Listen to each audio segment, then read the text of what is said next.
Never miss an episode of the Final Furlong podcast. Subscribe now on YouTube, Apple Podcasts, Spotify, or wherever you get your podcasts. And now, here's your host, Emmet Kennedy. Hey, welcome along to our Goodwood preview. We've got Georgie Cox and George Gorman, two former jockeys alongside us as we break down all of the key races, one of the best festivals in racing. Georgie, you're very welcome back to the show. It's good to be back. Thanks for having me. Last time we had you on was to review the action. This time we're putting your previewing skills to the test, and you nailed it for the Racing Post Weekender for Royal Ascot. So no pressure, Georgia. No pressure whatsoever on you. Of all of the horses we're going to see, who are you most looking forward to seeing before we get stuck into the preview? I think Field of Gold against Rosalien will be interesting because the Queen Anne was such a muddling race. I don't think you can take anything from that. So it'll be good to see them both finally get to Goodwood. Yeah. Well said. We've got some interesting angles for that race as well, because it seems like it's a one-horse race, but is it? Not so sure. And George, what are you most looking forward to this week? Oh, there's one in the Goodwood Cup I'm really looking forward to, but we'll be getting to it in a very short while, so I won't blow the mystery around it there. I do think it's important that we do have a representative of Sussex on here for the Sussex Stakes as well. And on that bombshell... Are we turning this into a royal appointment, royal approval? Let's talk about the 7 furlong Coral Vintage Stakes, shall we, to kick things off? So we're going for the juveniles to begin stuff. We've got Dorset for Aidan O'Brien and Ryan Moore. Aidan O'Brien has won this race 3 times. His best winner was absolutely Highland Reel, who went on to become the all-time winning most prize money earner for Aidan O'Brien, Coolmore and Ballydoyle. But that also tells the story. I think he was a bit of a slow burner and not necessarily a horse that they thought was going to be a superstar. He just became one. Battleground had won the Cheltenham Stakes. He went on to win this race. Didn't really go forward, though. Didn't go forward at all, in fact. And War Decree was another winner of the race who also didn't go forward. So it's not necessarily a race that Aidan runs his best horses in. But hey, we would have said the same thing about City of Troy in the Superlative Stakes. And look how that worked out. He's 9-4. Humidity, who won the Chesham Stakes at Royal Ascot, to be 2 from 2 and unbeaten. That form has taken a few knocks since, though. He's 7-2. Zavateri did us a massive favour. Chef's kiss performance last time out at Goodwood. That performance, though, in the Group 2 means he does have to carry a £3 penalty, but he is rated £5 superior to Humidity at least BHA ratings. 9-2, and he steps up and tripped to 7 furlongs. 13-2 about Do or Do Not, who was second to him, beating the length that day, and he also, of course, is stepping up to 7 furlongs for the first time. You've got Andab for the Joseph O'Brien team coming over as well. And Goodwood Galaxy deserves his mention. Devin Minussier, Oisin Murphy, just for the name alone. Georgia, this is a fascinating running of the Vintage Stakes. We'll get to the Lennox in a second. What do you make of it? Yeah, Dorset, his favourite. I wasn't fully convinced on his head carriage on debut. To me, it really looked like he didn't want to go past. And on his second start was on the Irish Derby weekend, and there was a huge track bias, and Ryan was just making all on everything. But you don't know if that was also tactically a thing so he didn't have to go past anything else. Maybe that's being a bit unfair, and maybe he'll today. On Tuesday, and the maiden he did win has been won by Group 1 winners Proud and Regal and City of Troy, so it's clearly a race that they use for nice horses. I'd actually quite like Humidity. I think he's very straightforward. He stays, he likes quick ground, and he seems uncomplicated. And the Boldens are just so hot. They just can't seem to do anything wrong. He holds Group 1 entries. Zavateri, Eva's been quoted saying he's one of the nicest she's had. I'd just like to see him go and do it again, because I think Charlie Bishop took advantage of a pace collapse. Comical Point was far too free for Oisin, and Ryan on Brussels took him on early, and they both paid for those efforts later on. But he's well bred. He's the same family as Zakava and the Zarak family, so you would like to think he'd have no problem with the trip. And Do or Do Not, he's a likeable horse who's proven it wasn't a fluke now, stringing a few good performances together. And I like Gustard, who he finished second to in the Coventry. But will he get his head there? I'm not quite sure. He was outpaced in the July Stakes, and he'll improve for the step up and trip. Ed's only had one Glorious Goodwood winner before in his first year of training. But, I think I think Humidity, to be honest. Yeah, I was very much of the opinion that Humidity was the most likely winner of this race as well, Georgia. The more I think about it, the more I'm drawn into Zavateri, but more on that to come in a second. George, let's get your take on the race. Humidity obviously did as a big favour at Royal Ascot. Zavateri did as a big favour at the Newmarket July meeting. Which of the two are we going to be going with? Or are you going to be going for Aidan O'Brien's Dorset? I tell you who I'm not going to be going with to start with. Dorset, I was actually quite pleased with last time out, but I can't be taking 9-4 against a horse that's won a maiden, coming up against horses like this that are tested and listed in group company. It's always hard to know what to make of a Chesham winner, given like the conditions around the race. And is it the second, third, and fourth? No, the second has been beaten a maiden since. The fourth Venetian Lace was well beaten next time out, obviously in slightly higher company. I think the third and fifth haven't run since. It's really hard to know quite how much he achieved there. That leads me to Zavateri. I think he's very obvious here. He obviously the defeat of the Coventry second, Do or Do Not, which was just on his second racecourse start, I think just gives him the leading chance here. But that form with Gustad should be rock solid, and Zavateri's come out and beaten him with another run under his belt. I think he's the most obvious here. But another one, if he doesn't run later in the week over 6, I think Handicap will improve up in trip. His length and a half third to Albert Einstein, the Marble Hills, obviously rock solid. His fourth in the Coventry saw him improve past Power Blue, who beat him in the Marble Hill. And while he was beaten 3 3/4 length by Gustad, he was only 3/4 length off Do or Do Not, who had an extra run over him going into the race. He came from a long way back that day, and I see every reason to think with an extra furlong, he'll be able to travel a bit sweeter and at the very least improve past Do or Do Not, which should give him a chance of placing at least. But it depends, like both him and Zavateri are in over 6 later in the week. But of the two of them, I'd say the one that's more certain to improve for the step up and trip, and he'll need to, is Handicap. Yeah, Handicap is interesting, and the way Joseph O'Brien is training his 2-year-olds this year is to bring them along slower than he had done in the past. So there probably is improvement to come from him. He's a Saxon warrior, so he's going to improve for the 7 furlongs as well. It's a no from me, though. I think Zavateri is very, very obvious. The problem is he's giving away that £3 penalty, and that's, at this level, there's no real margin for error, and that's going to make life a little bit difficult for him. But he's by a Group 1 winning miler and without parole, who did disappoint and he's only started Goodwood, to be fair. But he's out of an Aga Khan mare, who, as Georgia said, just has an impeccable pedigree. Granddaughter of Zarkava, multiple Group winner in Australia. He's stepping up to 7 furlongs for the first time.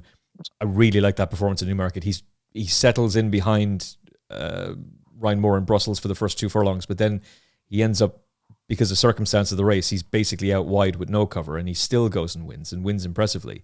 He's also the first once raced horse to win the July Stakes since Ivawood in 2014, and he was beating the Coventry second, the Norfolk fourth, an unbeaten Charlie Appleby horse who'd won the Woodcut, and an unbeaten Ballydoyle horse, and he beat them all fair and square.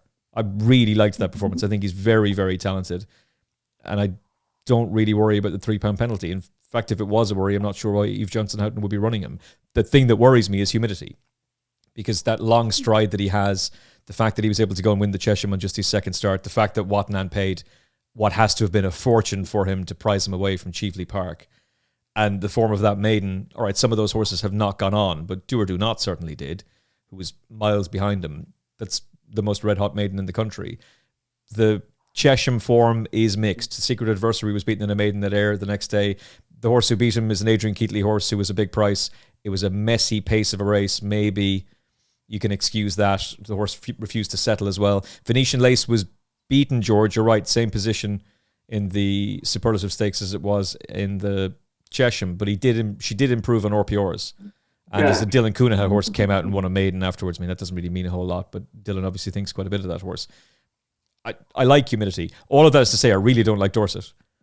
So maybe he'll go win by 5 lengths now. But didn't like the head carriage on debut, and I think Georgia has nailed it.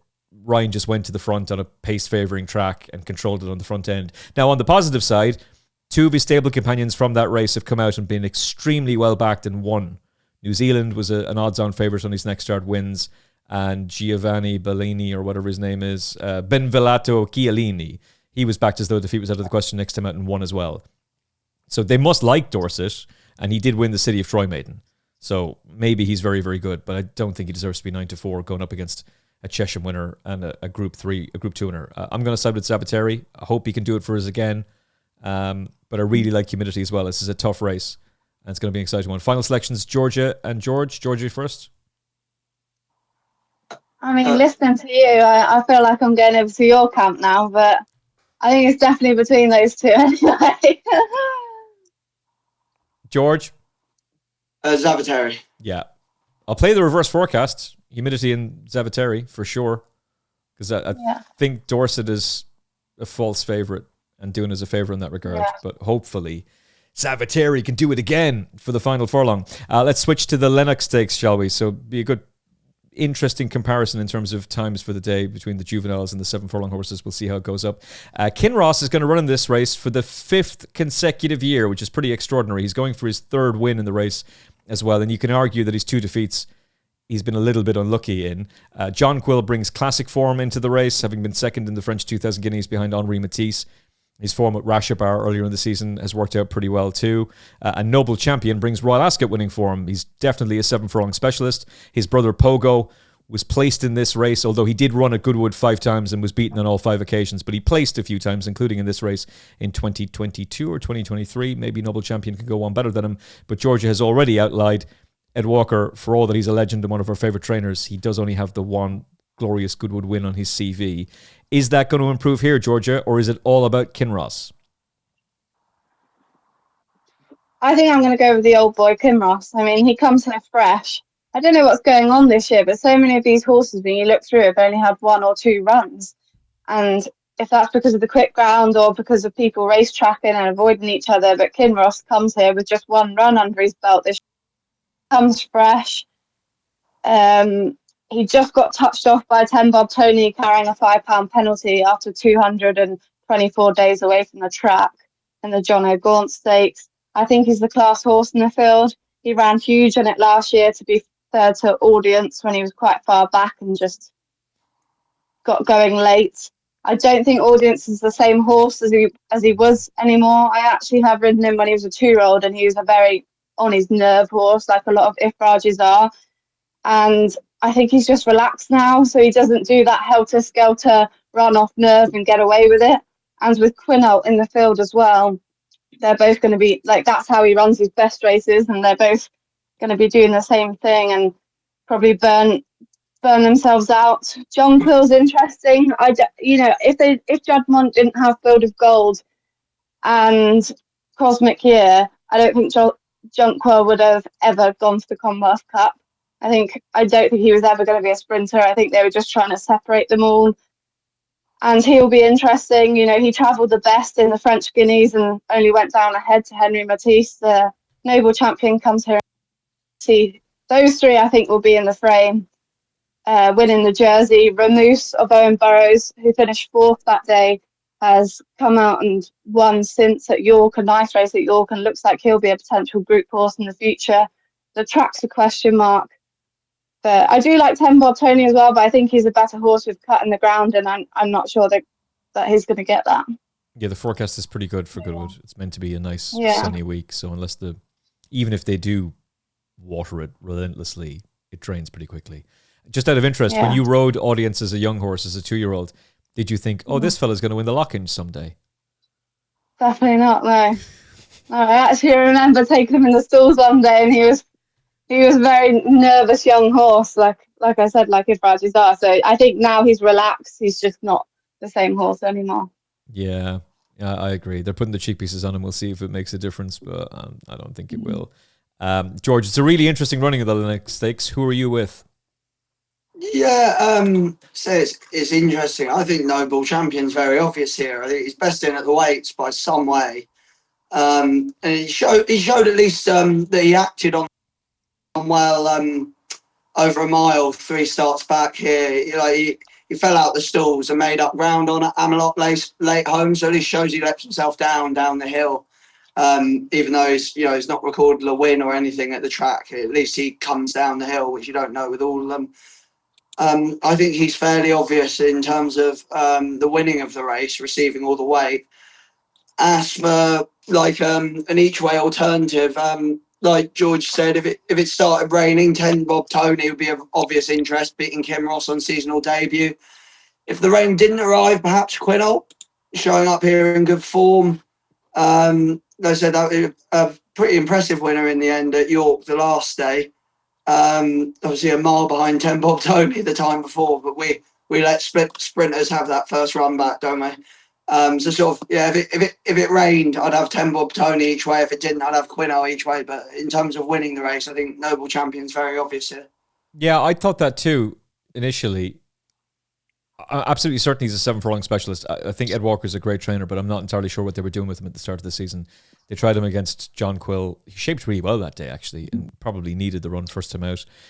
Rashabar's, has he franked the form? Was that 10 furlong defeat his first run over 10 furlongs and finishing second to Royal Dubai on his first start for Owen Burrows? Is that boosting the form? Maybe it is. I'm going to say it is, but he didn't win. Then they've dropped him. They've gone up to a mile at Goodwood. He's shaped really nicely that day behind Amalok, and we know how good he is. Then they drop him to 6 furlongs and step him up in class to a listed race, and that was no good. But maybe it fired him up for Royal Ascot. Maybe that got him ready for a return to 7 furlongs, and he was very good that day. He does edge towards the left late on, but I think that had more to do with the fact that Royal Ascot is such a big crowd, and maybe it was just inexperience as opposed to a sort of a kink in him. And 5-1 seems fair. He's rated 116. He's got a pound advantage over John Quill. He's rated the same as Kinross, and yet he gets all that weight from him. Just wonder about John Quill coming back to the level of form he had at the start of the season when he beats Rashabar, and then that French 2,000 Guineas form. You've got Camille Pizarro in behind, who wins the French Derby and runs a blinder in the Eclipse. And you've got Henri Matisse winning the race. It's good form. And they sent him off 9-2 for the Commonwealth Cup, and that Commonwealth Cup form, I mean, at the time, George, I was banging my head going, what the hell kind of a nonsense race is? Get rid of it. It's rubbish. It's destroying Royal Ascot. It's terrible. These horses are all muck. Actually, Arizona Blaze, really good winner at the Curragh. Syed Adarian overcame a pace bias to win at York, and she looks very exciting. Shadow of Light beaten half a length in a Group 1. Big Mojo second in the July Cup. Sky Majesty wins a listed race the other day as well. Oh, actually, that form's really good. So I think I'm going to side with John Quill in the hope that he can come back to that level of form, but I really like Noble Champion. And Paige Fuller, her nap of the week is Kinross. So maybe he can do it. Final selections for the Lennox Stakes. Georgia, for you? I'm going to go with Paige, so I'm going to go Kinross. Okay. George? Noble Champion. All right. I'm sort of split between Noble Champion and John Quill. For the purposes of the podcast, and to be different, I will say John Quill. Oisin Murphy back on board. The fact that they sent him off such a short price for the Commonwealth Cup would suggest he's better than that. Bit of a shock in the Goodwood Cup, the Al Shakab, even if I could use my mouth words correctly, Goodwood Cup, in that not just one from Team Ballydoyle, but 2. Scandinavia, subject of a bit of a gamble, 9-2 into 100-30 now that he's been confirmed. And Wayne Lorden will ride after an impressive win the last day. Illinois obviously is the favourite. He comes into this after his second in the Gold Cup. French Master, Royal Ascot Hero, is now 9-2. Sweet William 11-1, another horse for the Goslins. They've also got Military Academy with William Buick on board. He's 16. Sunway has been the drifter, 16-1 with the inclusion of Scandinavia. I'm fascinated with the 2 Ballydoyle horses here, Georgia. I want to start with Scandinavia, because I'm just very intrigued by the fact that they're putting him into this race. It looks as though Lambourne is going to go for the St. Leger. It seems like that's what's happening. He's becoming a shorter price for that race as each day goes by, and he skipped the King George. So it looks like that's the route they're going to go with him. And I think most people were of the opinion, oh no, Scandinavia is going to be their Leger horse. But he has a pedigree for this race. He's by Justify out of a half-sister to Giant's Causeway. His own half-sister above the curve was second in the Nassau Stakes. Giant's Causeway won the Sussex Stakes, so he has that Goodwood pedigree. They put first-time cheek pieces on him, they dropped him back in trip because he'd run over a mile 6 in the Queen's Vase, where I thought he actually ran very, very well, and perhaps if that race had panned out better for him, he should have been at least second, not necessarily win the race. The Toomey horse is very good. But Newmarket is a different kettle of fish entirely. He was very, very impressive, and most impressive in the final furlong. He just quickened right away from his opposition, really like Nighttime Dancer that day, and he left him standing. That gives him an official rating of 114, which is only £2 inferior to Illinois, yet he gets a stone from his stable companion. He has to be a huge player. Yeah, I mean, Ballydor tactics this year, I'm not sure what they're going to do here. The last 3-year-old to win the race was Stradivarius. You know, you'd only have to carry 8 stone 8. Aidan has tried it a few times before. This will be his seventh. This will be his 7th start and his 5th start in England. And I always think when Aidan brings them over to England, it's because he wants them to get that experience and because he does generally think, you know, they're worth bringing. 5th in the Queen's Vase, he had the widest trip of all, and he was doing his best work late. The Group 3 Bahrain Trade. Masked Marble was the last one to win that, and the St Ledger, and I did think he was the St Ledger horse, but like you say, I don't think that's the route they're going to do now. And yeah, Illinois is interesting. He's got the obviously he's got the Gold Cup is a specialist trip. The thing I would say about him, I think that was a really grueling race. Trawler Man made it tough, and that could leave its mark on him. I mean, he is ultra consistent. He's a Group 2 winner over a mile 7. But, I mean, they broke the track record that day, and that could leave his mark there. French Master is interesting. I don't know if he's the finished article enough yet to be beating the likes of Illinois, but I do like him. I think it's a little bit funny that before Wathnam bought into him, the Gosden's plan was the E-ball. I mean, how well him would he have been there? And now he's going for this. Sort of reminds you of Halling and Cambridgeshire, but I'm sure, you know, he ended up a multiple Group 1 winner, but it's still the Godolphin horse who beat him has subsequently won the Group 2 Princess of Wales, although that was a very weak addition with Ghostwriter out.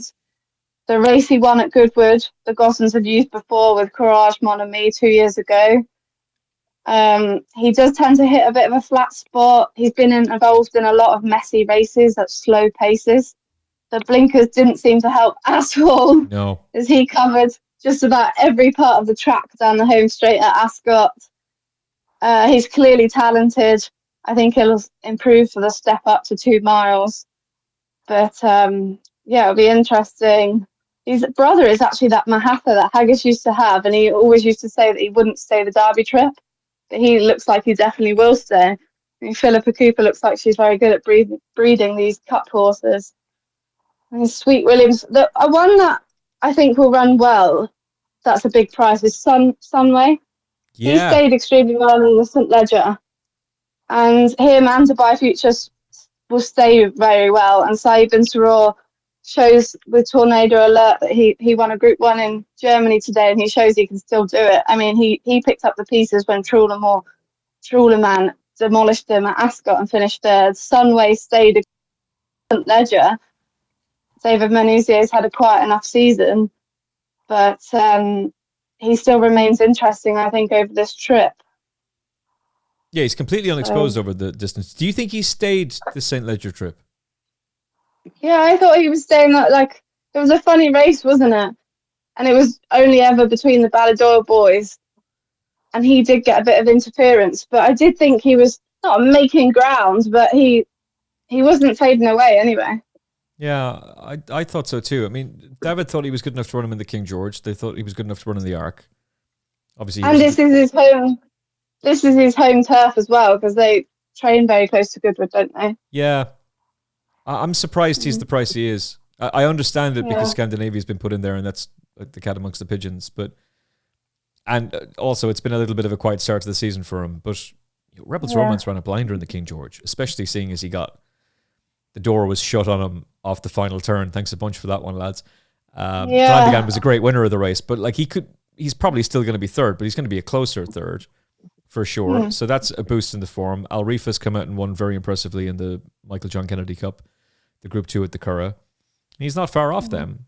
No. and going back up in distance is going to be helpful. Plus, you've got Oisin Murphy on your side. So Yeah. I thought he was very, very intriguing. The more I look at this race, George, my initial thinking was, this is really simple. Illinois wins. Don't think too much about it. And then I started thinking too much about it yesterday. I don't know if I like him for this at all now. I mean, for sure, he's the one they have to beat. Absolutely. And it doesn't matter if Scandinavia runs. Of course, Ryan Moore is going to ride him. But you want to back him at even money? Really? Like, does that... The start of the season, that Los Angeles, Sosi, Jan Bruegel form all looked red hot. And now, even if you were to go, there's mitigating circumstances. Los Angeles was lapped in the Prince of Wales. Jan Bruegel was very underwhelming in the King George. Sosi was no match for them in the Eclipse. That was a hard race in the Gold Cup. Do you want to take even money about a horse who has to do something for the first time ever, win a Group 1? Yeah, look, exactly. I very similar way of looking at it. I think Illinois and Sweet William both had very hard races in the Gold Cup. Probably Sweet William playing blocker for Chulaman. At the weight, Scandinavia can't lose, but 3-year-olds have a dreadful record in this. Can I just challenge that for a second? Yeah. So since 1999, there's only been one 3-year-old winner, and that was Stradivarius, one of the best stayers we've seen. Yeah. But the only 3-year-olds that I could see that ran in the race that would actually have had a chance. Now, this is in the last 10 years. I wasn't going to go down through 21 years of this race. Thanks very much. Sword Fighter and Santiago. They're the only two that would have actually had a winning chance, and neither of them were beaten far. And to be fair, Scandinavia has the very same RPR as Santiago. Santiago got an RPR of 117 for winning an Irish Derby. Scandinavia got it for winning a Group 3 at Newmarket. That would suggest that there's a lot of improvement still to come. Yeah, perhaps it's just not where I've landed. I'd have a lot of respect for French Master, but the fact that blinkers have been reached for at this stage in his career already sort of worries you a bit. Plus, it might be a bit for a staying race of this nature. So look, having said at the top of the show, I'm really looking forward to one horse in this. You guys have said everything I already wanted to say about him. It's Sunway.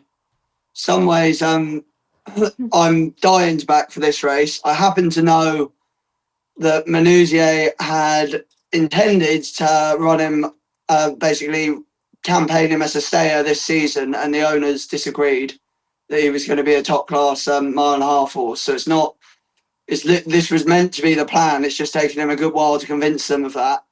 And like I said, his first ever go at mile 6, he finished within a length and 3/4 of Illinois, despite suffering interference after interference on the run-in, to the point where he was actually placed third, having finished fourth. He's running the Hardwick. I think it was certainly, he hasn't run bad this season, but it was his best run so far. Could prove a good springboard into this. And like you're saying, form's been franked by Al Riffa. Rebels Romance got no luck at all on Saturday at Ascot. Could well have franked the form as well. But yeah, no, I'm absolutely all over Sunway for this. I think the horse should have been a stayer, and it's just taken a while to convince owners that, I suppose, in their own backyard, they're a bit more inclined to run him in a race that he's going to win. He's the wrong price. 100%. He's completely the wrong price. I thought 12-1 was big. 16-1 is insane. He's got the exact same rating as Scandinavia. Okay, he has to give him weight. He's only £2 inferior to Illinois. Illinois is the even money favourite. I think he's had a huge chance. I have to say, I do like Scandinavia a lot for this. I really do. And I'm fascinated to see what the betting does with them on the morning of the race, and more importantly, 5 minutes before the off. We're going to be covering this race live on TalkSport 2, Twitchwood, all been well. So you can hear it live on TalkSport 2 and all of Glorious Goodwood for that matter. So do come along and join us on TalkSport and TalkSport 2 during the week. But I'm very interested to see what Scandinavia does. But he's 100-30, Sunway 16-1.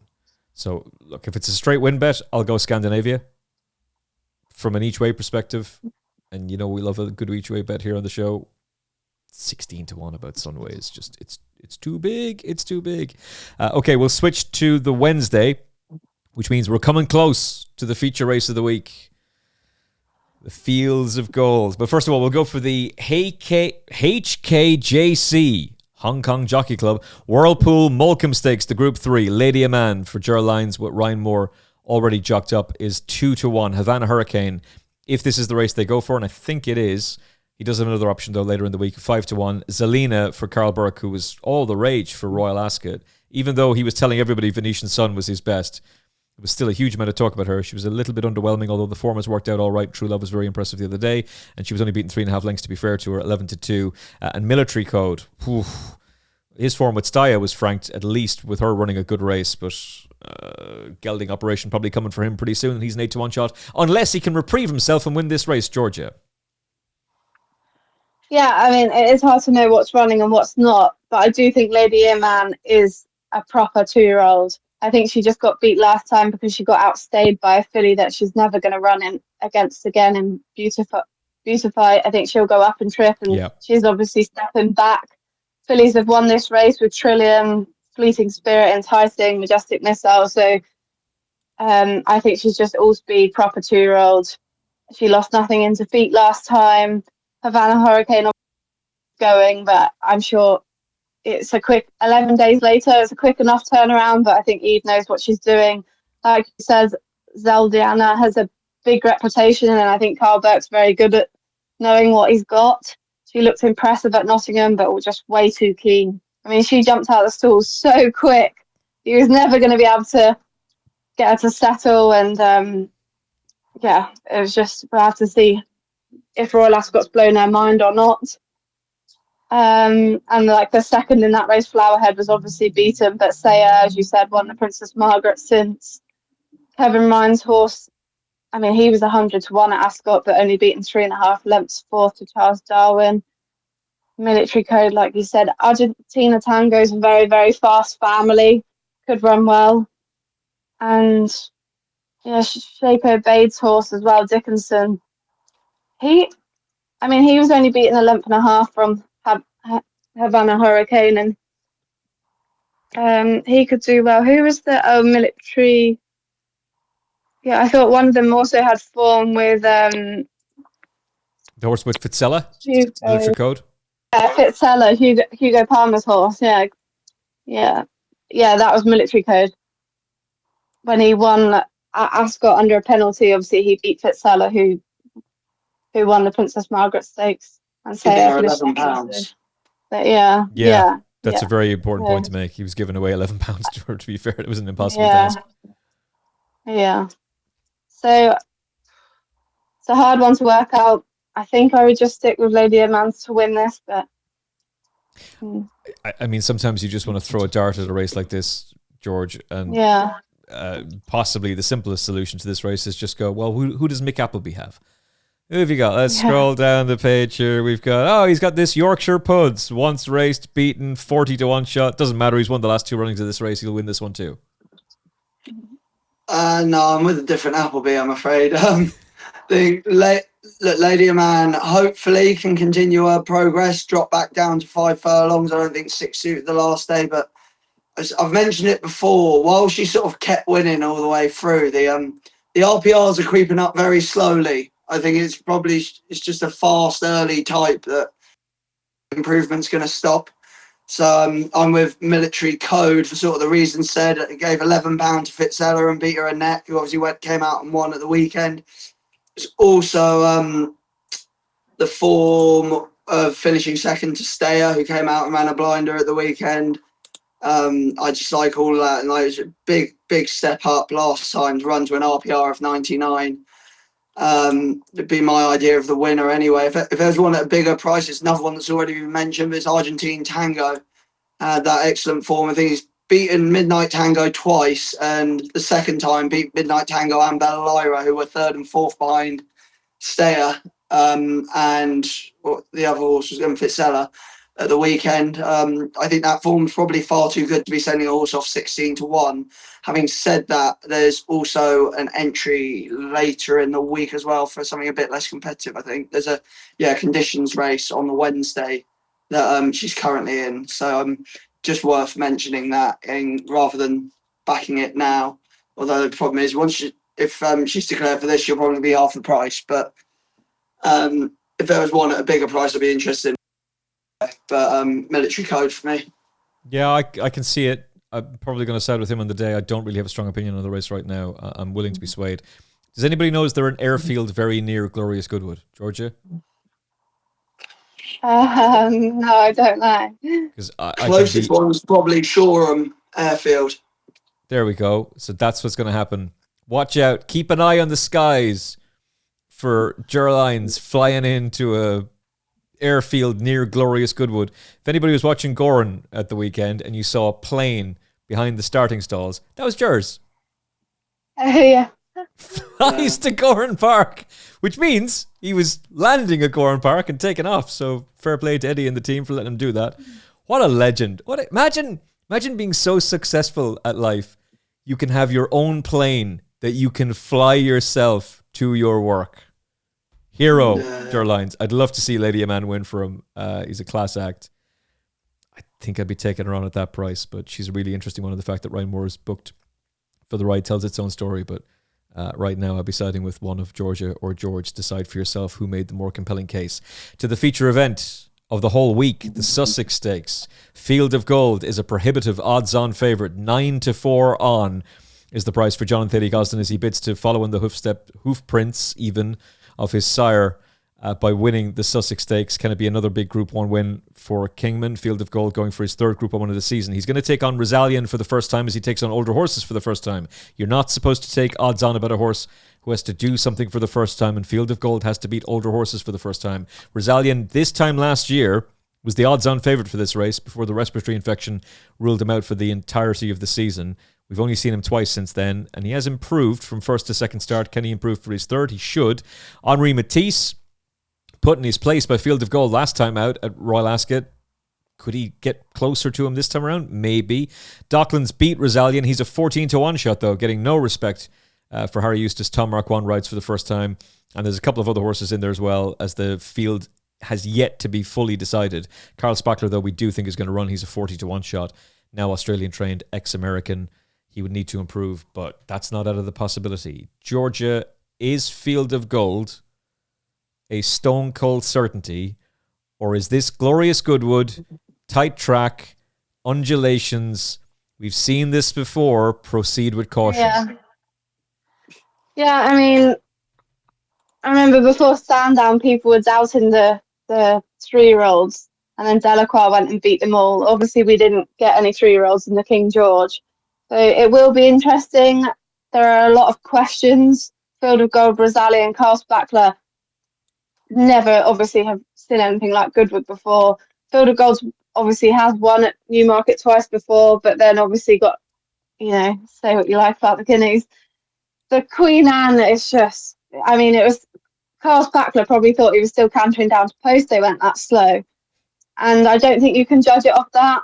It was such a muddling race, and I think Rosalien is a tough horse, and the toughest horse that Field of Gold is going to come up against yet. He battles. He doesn't have a great track record on the straight course. Back round a bend is going to be good for him. He has come forward with every run. I just think it was such a muddling race. I don't think Docklands will be finishing in front of him again, put it that way.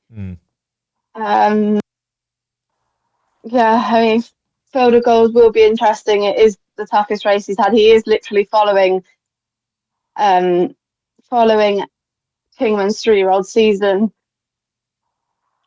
Beating Cosmic Gear, I don't think was much, and Henry Matisse, I don't see him turning the form round again. Lead Artist is a bit of a mystery in the race, I think.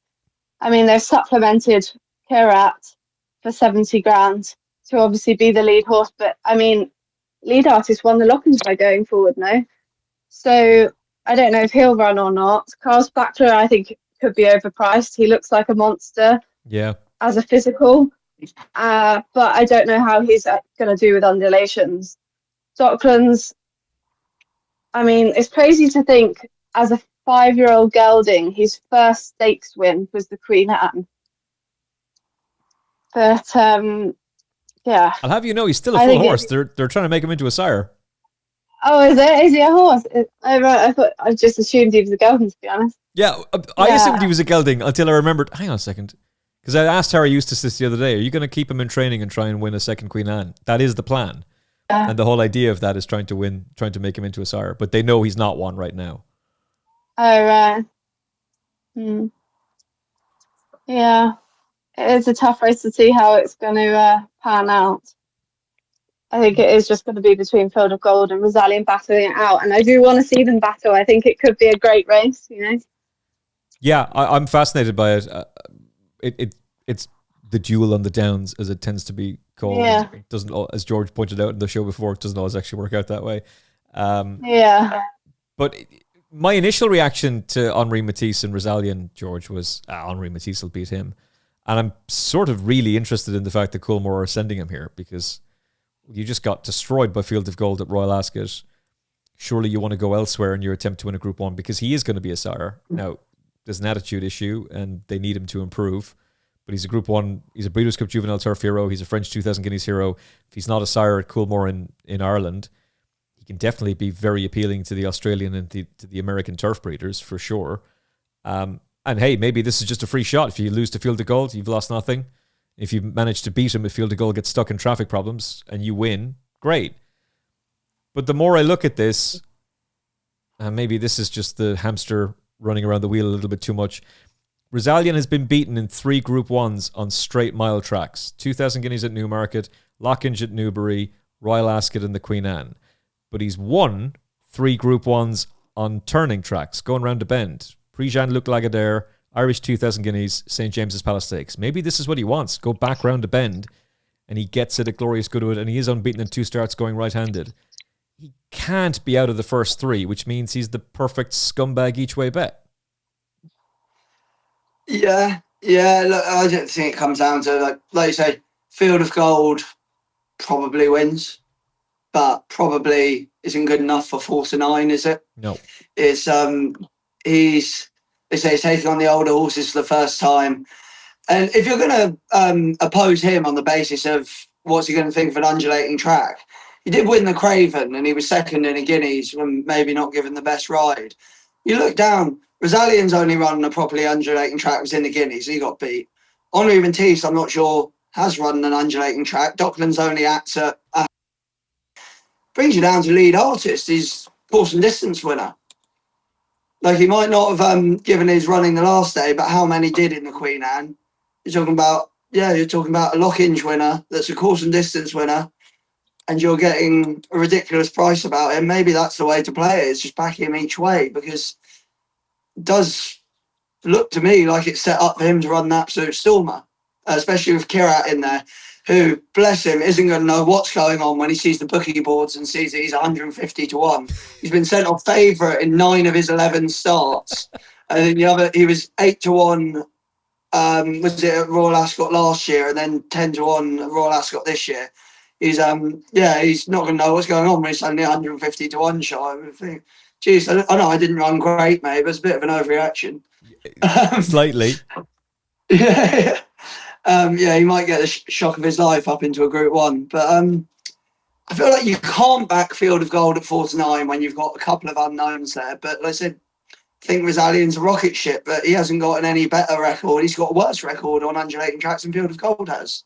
Is the only way I can possibly see it. The one who needs to handle the track and can run to that level is lead artist. So I think backing him each way must be the way to go at the moment. They hardly run him, though, do they? Hopefully you get your money back. Yeah, I mean, you're running. Well, if it's there's no bet. This is probably going to be a 7-runner race. So if you're watching this with us on Sunday evening, you need to be having your bet now if you're going to go for an each way bet. Because it's. I would imagine the field is going to be Field of Gold, Rosalien, Henri Matisse, Docklands, Carl Spackler, Kirat, Serengeti. Then what's Kirat in there for, if not for lead artist? Oh, for Field of Gold. Sorry, Field of Gold. Yeah, I'm with you. And I would think the fact that they put him in means lead artist definitely comes out, because he's the one who's going to go forward. Yeah. And even though lead artist would certainly not be reduced to the role of a pacemaker just because Field of Gold is in the line, you're not going to hassle him on the front end. No. Well, that's what I thought. I was thinking surely that's the way he likes to run anyway. That's the way he won the lock-ins. So just let him go. Like you said, you're not going to... O'Brien's not got 4 in there and they're going to go and chase him along.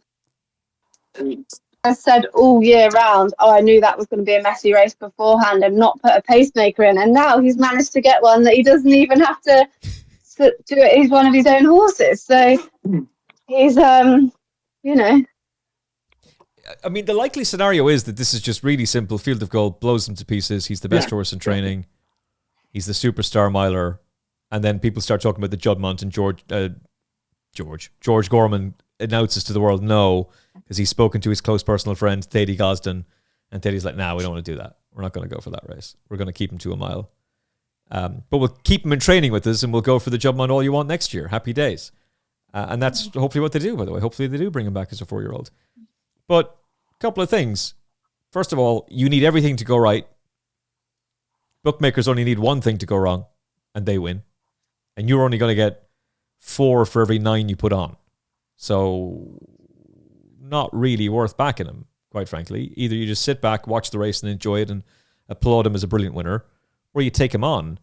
And I think the reasons to take him on would be, this is his 5th start of the season. I'm not complaining about that. We want to see these horses more. Might have a negative effect on him.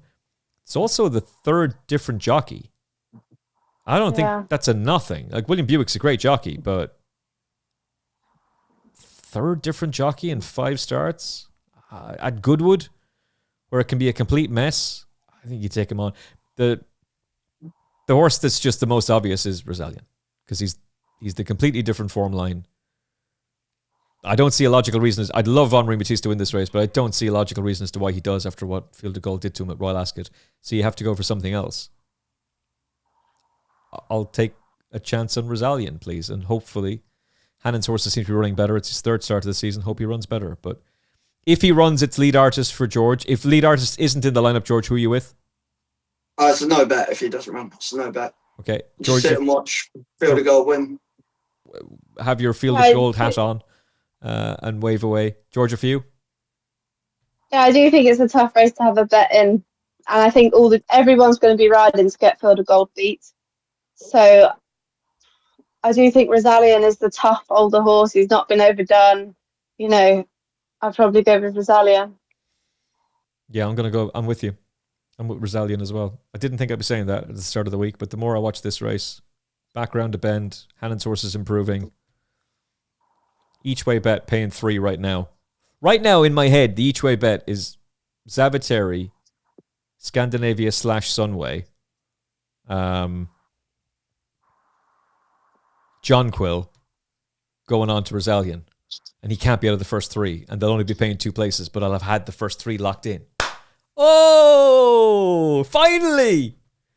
The big lucky 15 / lucky 63 actually connects wins, or else just Field of Gold murders them all. You can hear it all live on TalkSport 2. To Thursday, we'll talk about the Gordon Stakes, shall we? It's a proper St. Leger trial. It was won last year by the horse who would go on to win the St. Leger in Jan Bruegel.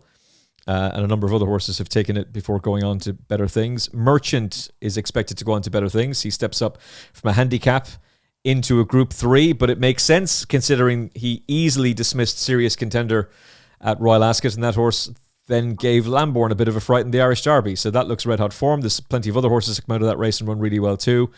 And where's the opposition going to come from? Galveston for Aidan O'Brien. Nice horse, but shouldn't be good enough.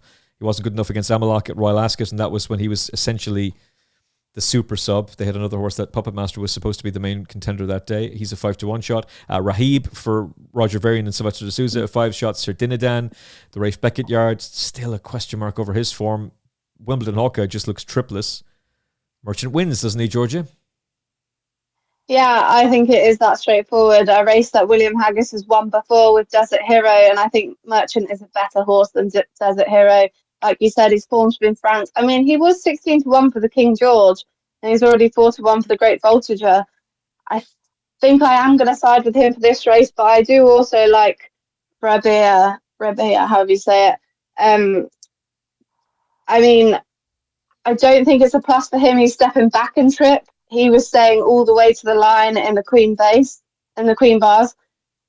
doing his best work late. He is a big thug of a horse. Tony Proctor, who used to be the travelling head lad for John Gosden, he actually rides him out every day, and he's a big thug. And these two have met before at York when Merchant beat him over a mile and a half. be the last time they meet either, as they're both going the same route, Great Bolger, St Ledger, and the closest he'll probably get to him will be in the St Ledger over further again, because I don't know if you saw him win on debut at Newcastle, but he looked like he was going to be tailed off at one point, and then he just flew home. He's got ability, he's a slow learner, he's a big thug, and I think they're both bright prospects for the future, but I think Merchant will win this one. Yeah, I agree. I think Merchant's going to take an awful lot of beating. The only one that interested me at all was Nighttime Dancer. Scandinavia blew him to pieces the other day, but purely from an exotic bets point of view, George, he might be able to sneak into second or third, but it's Glorious Goodwood. So again, proceed with caution. This is more about putting him in multiples than anything else, but I'd be shocked if Merchant got beaten here. Yeah. You've been asked to take 7-4, and when we say the form was franked, it was franked by one horse in the Irish Derby, which is a race that O'Brien farms, and he had half the runners in. Tactically, I'm not sure. It's too good a run from the second horse for me to believe it. I'm gonna absolutely hate this, Emmet.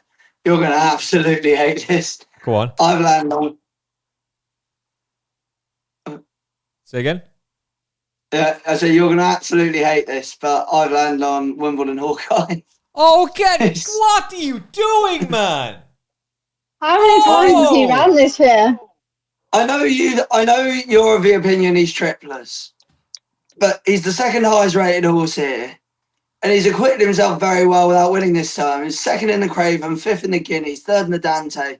Good efforts behind Amalok and El Cordoba as a Group 2 level last twice. This is the first time he's dropped into Group 3 company since he finished second Field of Gold, the Craven.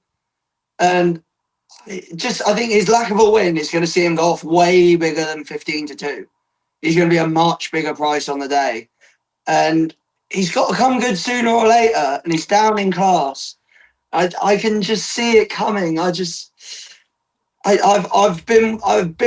him at Ascot, and I really wasn't disappointed in how he ran. Maybe because he hit the extra place that they gave out, and I got paid for it. But I think a win is coming. Maybe this will be the last chance. This will be the last chance for him. I just get the feeling that he's not tripless. He's just bumping into horses again and again and again. And I don't think Merchant's as good as any of those other horses that beat him. Do you think El Corbidas would win this race? Bar that one. Bar that one. But it was a better run for him. He wasn't far behind El Cordoba. Do you think Pride of Aris would win this race? I think the Pride of Aris that won the Dante would win this race. Maybe not the one we've seen since. No, Pride of Aris is gelded now, mate. He's no good. This is... If you turn out to be right, I will send you a keg of Guinness. I'll hold you to it. I think you're out of your mind. Not a hope, lad. Not a hope. You've got to be out of your mind on a few of them. You got to have a swing now. And you do for sure. He's going to go off a much bigger price than 15-2. I wouldn't back him at 15-2. Don't get me wrong. I'm thinking he's going to go off like 12-1. Yeah, if he's 12, I'm seeing 6-1. If he's 12-1, I don't think I'd even like him at that price, to be honest. I don't know, man. I think you're looking back at form that's saying, hey, look, I've been wrong loads of times. I'll be wrong loads more times. Yeah, the form with Hot as Hell, Field of Gold, Ruling Court, that looks good. The form with Amalok, that looks good. I just keep looking at those races and I see a horse that's giving his everything. That's not to say he's not necessarily triplets, but he definitely tries. And this is the worst race he's run in a while. There's something likable about him. If you keep watching him run, he's finished second too many times to be that likable. Do you know what I mean? He's not a pig. He's definitely not a pig. I think the best way of summing him up is he was rated 114 coming into this season, and now he's 109. And if you think he's triplets, is a downhill mile 4 maybe not going to make the difference? Possibly. Yeah, maybe. Jeez, I really, of all the horses, I thought you were going to say to me, I quite fancy Nighttime Dancer. I'm going to take a chance on Windlord. The last horse I thought you were going to, I'd have said you'll tip too soon for the Moors before you tip him. Oh man, good luck to you, George. Good luck to you. No. That horse has to be attached with a wealth warning, I reckon. Not just a health warning. Okay, the feature race of the day on the Thursday is the Qatar Nassau Stakes, the Group 1 Whirl. For Aidan O'Brien, we've seen this before. He won it last year with Tabor Silks with Opera Singer. She was very, very good against Kalpana. Kalpana goes this close to winning the King George and is a stone-cold certainty, not a guarantee, to win the Arc. Couldn't believe the 14-1 that was available yesterday as we record on Sunday. Her stable companion, See the Fire, who's brilliant at York and ran well at Ascot in a crazy race, is 13-8, but a 1 point was favoured. The O'Brien team have already declared 2 horses for one race. Maybe they'll do it again. Bedtime Story. Her French Oaks form was franked at Ascot the other day. You would imagine she's going to go, though, for the Yorkshire Oaks. That's what's my thinking. And the Coronation Stakes winner, Serene, for Gary Carroll and the Murphy team is in there as well. Fallen Angel would need to improve on what she's done this season, but she'd be interesting, I suppose. Back to 10 furlongs. Georgia, how far does Whirl win by? I do think Whirl is going to frank the form for Kalpana again. But I mean, I think it is a 2-horse race between Whirl and See the Fire. They both had tough races last time. Whirl beating Campana, who I think is going to frank the form for her again. See the Fire having put it up to the boys, finishing third in the Prince of Wales Stakes, was a huge run as well. I think it'll be a good battle between the 2 fillies. The Irish filly stepping up to 10 furlongs for the first time. She does like fast ground. But she has also got an entry for the matron, so I do feel like they think she's a miler. Her brother, Perotto, is a good handicapper over at being a miler. It's her first time seeing a quirky track as well. Fallen Angel, I think, is going to France for the Prix de Rothschild for the ground. But yeah, I think this is a 2-horse race, and I think See the Fire will be finishing second again, like she did last year, and Whirl will take this. Yeah, she wasn't good enough to beat Opera Singer a year ago. I really liked Opera Singer. She was a Group 1 winning 2-year-old, and she finally came to life in this race, having finished second to Porter Fortuna in the Coronation Stakes after a hold-up and a good run in the Irish 1,000 Guineas. All of that is to say, Whirl's a better horse than Opera Singer was this time last year, and I don't see how See the Fire gives Whirl weight in a beating, George. No, See the Fire I think it's going to be one of those horses that we sort of look back in years' time and just think, how did it go and win a Group 2 by 12 lengths? I think it was just a freak performance. It was an absolute freak performance.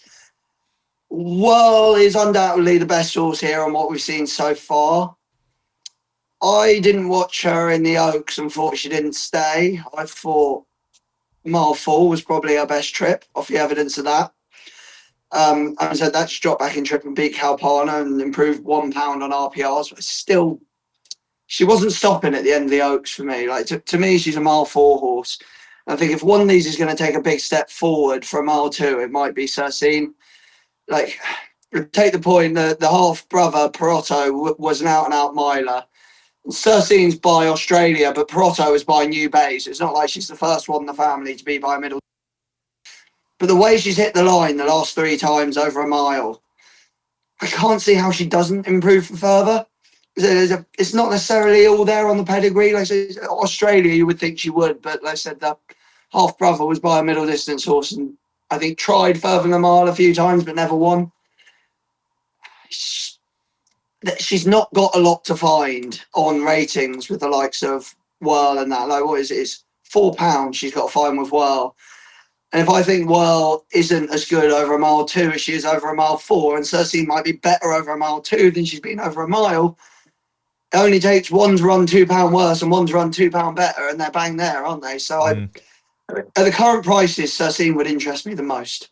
I think it was a 1, 2, 3, 4 for the 3-year-olds a year ago in this race. I think it will be again. Serene's a really interesting horse for sure.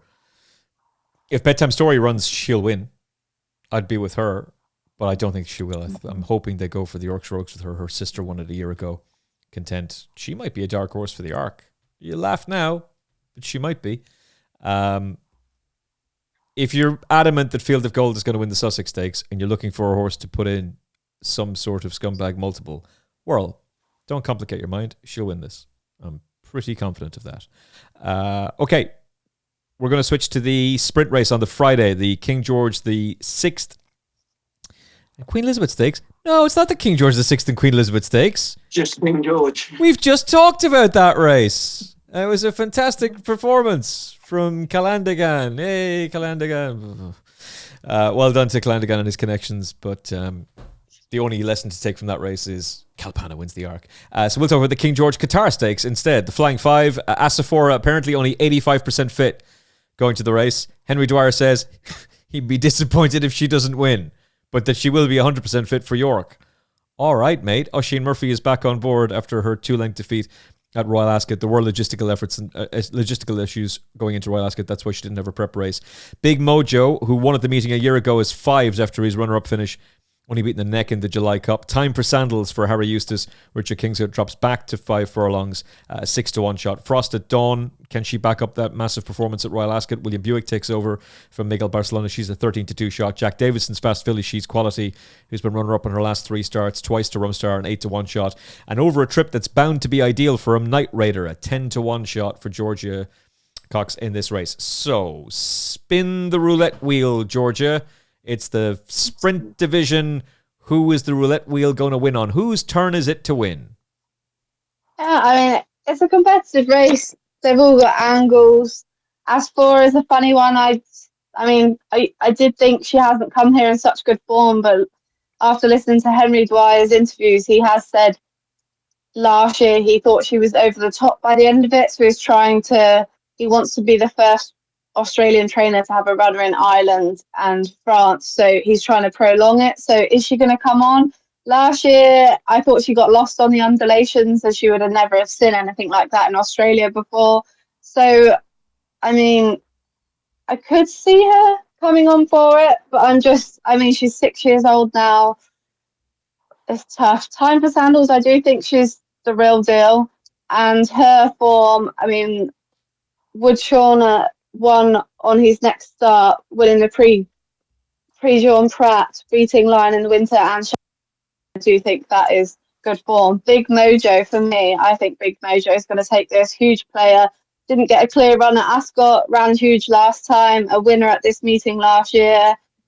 Richard Hughes' filly, I think, is an improver, and I think she'll be the real deal. Sayadati had a 4th in the Commonwealth Cup, beating a length and a half. Won the Group 3 at York since. Is she going to run? Still looks on the up. I'm not sure. Is she not running? No, she's not. I'm not sure. She's not entered now. Okay. But if said Sayadaya Diarian or whatever the name is, if that horse, the 4th from the Commonwealth Cup, let's just go with that, shall we? With the Blue Silks. Yeah. If she was to line up in this race, I'd back her. I think they're going to go for the Nunthorpe, I think. All right. Yeah, I knew that his other horse, No Half Measure, she's going for the Haydock Sprint Cup, isn't she? Yeah. And Magira is interesting, but I mean, Zoostar got sent back to Australia because a lot of his progeny didn't take to the undulations. Obviously, there's always the exceptions to the rule with Lizou, used to win at Newmarket, but I mean, she hasn't done a lot wrong, bar showing that temperament at Ascot. Yeah, I think Big Mojo is the one for me. Big Mojo does look like he's... If Asafora is still the same horse, then obviously she's got a massive chance because she doesn't have a penalty this year. She did last year and she was narrowly beaten. But you want to be looking for something a little bit different, George, I think. And again, they just keep beating one another. So whose turn is it? The roulette wheel spins. Who has your roulette wheel run on, or landed on, I should say, for this group sprint? Because they all keep beating one another. So who's it going to be this time? Well, I think if it's anyone's turn, if anyone deserves one, surely it's Big Mojo. Course and distance winner in the Molecomb last year, confirmed the feeling that he was very hard done by in the Commonwealth Cup. Yeah. He was probably one of the hard luck stories that got a bit less air because no one's stick got caught in their reins, and it was Angus the Damn you, Marquand! and the racing media doesn't like criticising this particular jockey as well. Yeah. Yeah. That feeling of how hard done by he was in the Commonwealth Cup was definitely confirmed by the excellence last time out. He was only caught close home that day, so the drop back to 5 could be the answers to the puzzle here. Particularly, as my favourite saying, he's best in at the weights due to his lack of a penalty. And just to touch on one, I think he was probably almost certainly going to run the Stewards Cup. But each way, Get It would be interesting if he did run here. Like it won here over 6 furlong on the Stewards Cup last year. Comes here in good heart following his all-the-way victory in the Woking. His last win over this trip was 2 years ago, but it's hard to say he hasn't shown enough pace to win over 5 based off the last couple of efforts. So he's broken the track record at Ascot over 6 furlongs. As surely he can drop back in trip and still be effective. Like he's nearly certainly going to the Stewards Cup, but geez, if you could back him at 20-1 each way in this, there is no way he's out of, like, if you're going to get potentially extra places here, there's no way he's out of the first 4 or 5 if he does run here. Yeah, he's 20s, which is massive. I really hate the fact that he's got 9 stone 4 and he has to give that £3 away. Because I was really interested in JM Jungle initially, as mad as that sounds. But there's nothing between this lot. Like the elite handicappers and the group horses, there's nothing between them. Except for the fact that he has to give the £3 away. So that's a no. It's between Time for Sandals and... oh, God. Okay. Will we do it? We'll do it now. Time for Sandals is very, very interesting because of that form, as Georgia eloquently pointed out. Shauna has come on and won the Prix Jean Prat, the second horse from that race. Wasn't it the third? No, the fourth, Monona Charlie. That horse was second. So the fourth has come on and been second in a Group 1. The second Time for Sandals wins the Commonwealth Cup, and the winner, Shauna, wins the Prix Jean Prat. Red hot form. The Commonwealth Cup form is unbelievable as well. Everything just keeps on winning from that race. So if she's able to cope with dropping back to 5, which I spoke to Harry Eustace, he's pretty confident that that's not going to be a problem for her. She's very, very interesting. But she's got a little bit of a penalty to carry. So Big Mojo was a massive eye catcher in the Commonwealth Cup. He's franked that by running such a blinder in the July Cup. Back down to a trip that's probably going to suit. He's the most likely winner. I'd feel real dumb, though, if I didn't have something on Knight Rider. And at some point, I'm going to need to ask for help. And maybe I need to ask for that help now. Should I just be looking for the intervention now, George? Because this is becoming like, no, you are addicted to backing this horse. You need help. Like, you really do. But if any track is going to suit him, 5 furlongs, Goodwood, he'll just he'll blast out, make all, and then hopefully this time he can actually at least cling on for a place. And he might just go and win. Maybe. The issue being, if Get It does run, he won't blast out and make all. Yeah. He won't get anywhere near the front. Yeah. You'd have to wait to see that Get It wasn't there if that was your plan. Which is say probably won't be. Probably won't be. But you couldn't back him now until Get It doesn't declare. No, that's the problem. And the thing is, if Get It doesn't declare, then the 10s is probably gone about Knight Rider. But yeah, Carl Burke keeps winning these big races over the weekends as well, and yeah, I'm interested in him. He's on the short list for sure, but like we are coming very, very close to intervention for me with this horse. Like, totally wrong about him at Royal Ascot. Totally wrong about him in the July Cup. It's just like, no. But if any race is going to suit him, it's this one. So look, he's still a double figure price. It's not completely insane. But I'd be with Georgia. Big Mojo is the most likely winner. All right, last race. Last race is going to be very, very quick because we do not have declarations. We don't have draw. We don't know who's going to run. We do know that William Haggis has got the favourite, Georgia Cox, for the Stewards Cup, and Almarac was unbelievably impressive at Ayr. He would be only carrying 8 stone 2, assuming he gets in, which not necessarily a guarantee, but you'd think he will. He's got a mark of 90. Bookmakers have gone very, very defensive. If he does get a run, then he's going to take an awful lot of beating. Yeah, I mean, he just looked like he has so much raw ability, doesn't he? And raw speed. And William Haggis has taken his time with him, nurtured as he does. And hopefully that will pay off here because he does just look like talent, doesn't he? He blew them away so easily last time. It's hard to know, like you said, what is running and what is not. I do like Hammer the Hammer. He looks like a promising colt for Kevin Ryan, and he's got loads of speed. Last seen when finished second to Adressia in the Palace of Holyrood house. He looks consistent, and he looks like he's going through the grades, like you know what's running. But yeah, I think he'd be very hard to beat if he does line up. Okay. George, for you? Well, given the difficulty with this race and not having decks and that, I've gone for one that definitely runs, definitely gets in, and definitely has what it takes to win this race. And it's 33-1. It's Apollo 1, who's run at Goodwood twice with 2 seconds in this race. £3 better off with last year's winner Get It for a half-length defeat. He's run more than reasonably since. Last September, he went down by a nose to American Affair in the Portland, trying to give him £11, which is obviously an absolute mockery now. This term, he ran well in the Wokingham after a low-key return. He was beaten 3.5 lengths by Get It on that occasion. He's now £8 better off for that race. While he was fifth the last time, he was only beaten 2.5 lengths. And a run at listed level just before this just smacks to me of give him a tune-up and he can run as well as he wants and his handicap mark won't go up. Like, it's this is it. This is his only entry. He hasn't run since the 12th of July, so he'll be fresh enough for this. Coming here, he's definitely getting in, and he's waited to turn things around with last year's winner at the very least. I like that. I like that a lot, George Gorman. The only other horses that I would mention is for the Golden Mile.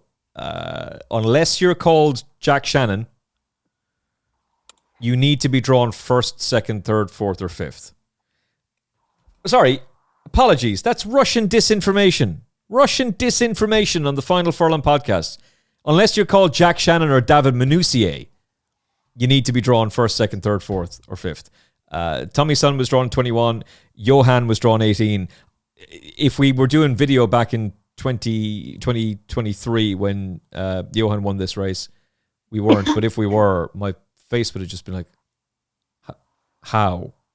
Because all of the stats tell you, no, you got to be drawn low. So, hey, I don't know. Maybe the draw doesn't really matter that much anymore. But it's pretty obvious who the most likely winners of this race are, in my opinion. Greek Order is a 7-1 shot. Ryan Moore's already been booked to ride.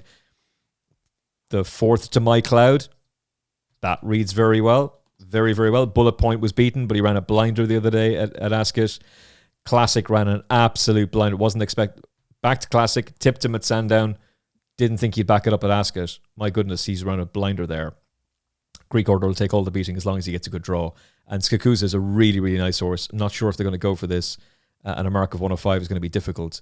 But he was very impressive in a handicap at the Curragh, a mark of 95. And even more impressive in listed company when he made all. There is a bit of a pace bias at the Curragh, but still, he's a very nice horse. But I would think Greek Order is close enough to a good thing. Any other business for Glorious Goodwood? Georgia Cox. I agree with you. I thought Sakusa was versatile in his run style, a big scopy horse. He has to shoulder a penalty, but I wasn't sure he would run because I see he's also entered in the Group 3 at Leopardstown, and Ireland seems like a happy hunting place for them. I do like Fifth Column as well, if he goes there. He was the first home on his group in the Britannia when cheek pieces were first applied. He's now won 3 of his 4 starts since being a gelding, beaten 2 progressive horses in Bedwoo Prince and Refuge last time, who I think will frank the form in time. And I think he'll have a £3 penalty as well. And then, like you said, Greek Order as well. So, yeah, that's all I had as well. Obviously, not sure who lines up. Yeah, we're still waiting, but keep those horses very, very close in your shortlist. We'll be recording on Thursday. Be a bit of a tight turnaround to get that out for Friday, but we'll be recording on Thursday, so we'll give you the update for Saturday for sure. George, anything else for you? With the Golden Mile, I got a couple to mention. It was difficult without decks. I've gone with the same form line as you and ended up with a different horse. I'm like Urban Lion. His defeat of Classic 2 starts back has been franked. That horse won a valuable Sandown handicap next time out before being beaten a neck off £3 higher at Ascot on Saturday.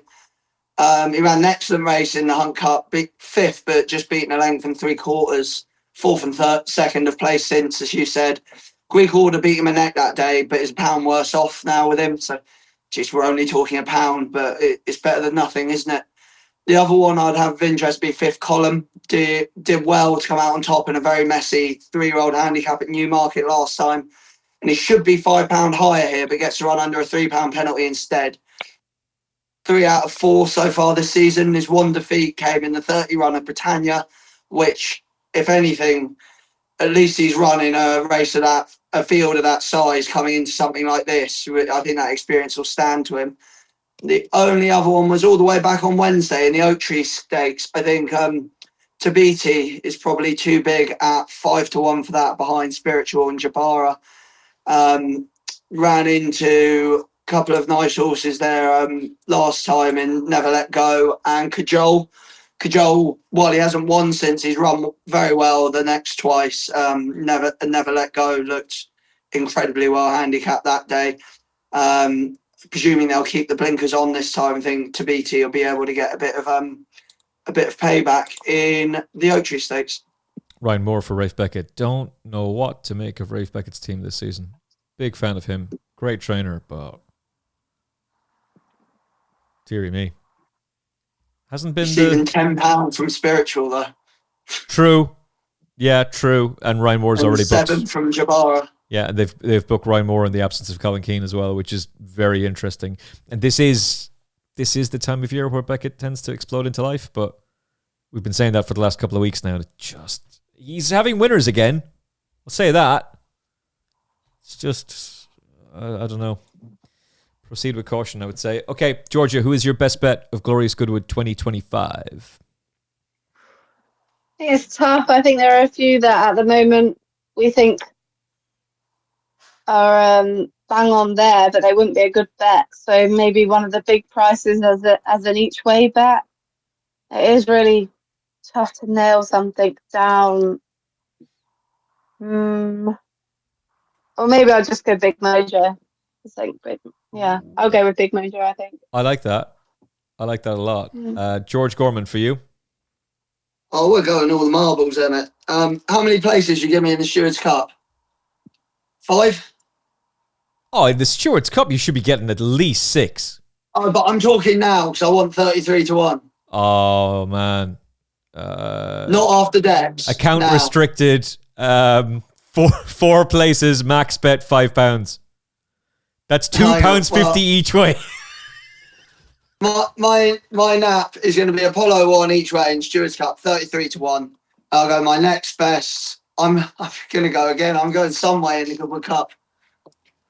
You're swinging for it. Let's go. You really like Sunway, don't you? I do, yeah. I know how much David Manuzia has been pissed off he couldn't run it over a mile 4 so far this year. Okay. So they had to run it over a mile 4 even. Okay. Who do I put in as the best bet? Do you know what? Here's the best bet: Zavateri, John Quill, Sunway, and Rosalian in some kind of Zavateri, John Quill, Sunway, Rosalian, each way lucky 15. That's the best bet. Because it's Glorious Goodwood, so proceed with caution. Throw in a bit of Greek order there as well. Hopefully he gets a low draw. Hopefully it won't matter. The draw didn't seem to matter the last couple of years. Georgia, that was a lot of fun. Are you in the Racing Post Weekender this week? No, not until York. I spoke to him this morning and he has said he will do an interview. So before York, an interview with William Haggis will be coming out, and then the week of York it will be best selections. Excellent stuff. So the master trainer William Haggis chatting to Georgia in the excellent Racing Post Weekender. Make sure you're checking that out. George, you are back with us on Thursday to preview Saturday's action at Goodwood and anything else we can show an interest in. Exactly, 100%. Yeah, no, I'll be here. Looking forward to it. From Georgia Cox, George Gorman, and me, thank you for watching. Thank you for listening to this episode of the Final Furlong podcast. We should have been harassing you for subscriptions. We should have been harassing you for likes, but I'm just going to blindly assume that you've already done that you've already clicked the subscribe button, that you've already clicked the like button. You've done it for the podcast apps. You've done it for YouTube. Of course you have. Of course you've done that because you're such a nice person. There's no way you would watch this for free and not do that very simple act of clicking like. You did that already. Thank you, Georgia, from George. And from me, Emmet Kennedy, thank you for watching. Thank you for listening. We'll chat to you again very, very soon. Enjoy Glorious Goodwood. It's all live on TalkSport 2. Talk to you soon. God bless. Thanks for spending some time with us on the Final Furlong podcast. We're independent media, so if you like what we do, hit like, share, and subscribe. It's free, it's quick, and it genuinely helps. And if you enjoyed this episode, there's plenty more where that came from. Don't miss out. Subscribe on YouTube, Apple Podcasts, Spotify, and all major platforms, and join us on the gravy train. The Final Furlong podcast, independent, unfiltered, and powered by you.